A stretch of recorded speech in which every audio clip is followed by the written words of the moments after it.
السلام عليكم ورحمة الله وبركاته. في يوم من الأيام سنة 1975 صحيت مدينة في الصين كاملة على وجود كلاب برية مفترسة في مدينتهم بتنبح بشكل هستيري مش طبيعي إطلاقا. وطبعا كلاب برية مفترسة ومرعبة ومزعجة كانت مشكلة كبيرة في ذلك الوقت. ما كانش فيه قدامهم غير حل واحد، يعملوا ايه؟ يخلوا المدينة من السكان وبعدين يشوفوا حل في الكلاب ديت. 90,000 واحد مشوا من بيوتهم بسبب كلاب برية. متخيلين احساس الناس دي وقد ايه كان نفسها الارض تتشق وتبلع الكلاب المقرفة دي اللي كركبت لهم حياتهم. وده فعلا اللي حصل بعد ساعات من خروج السكان. قام زلزال كبير جدا في المدينة جبهة حقيقة على الارض.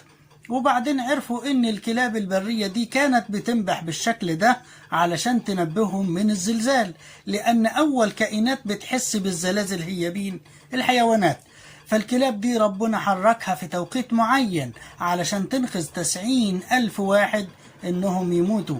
اتضرروا وكانوا شايفين وجود الكلاب في مدينتهم كارثة، بس في الحقيقة انها كارثة ظاهرها يبدو عذاب لكن باطنها فيه الرحمة.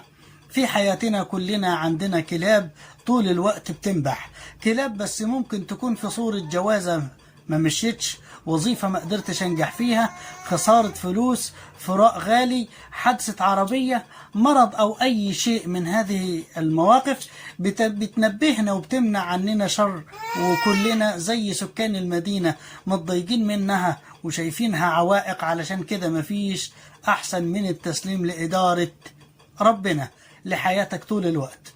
ادعي بالسعادة والراحة، ما تقولش مع مين او فين، ما تتدخلش برضو وسيبها لربنا. هو هيوديك للسعادة الحقيقية بمعرفته.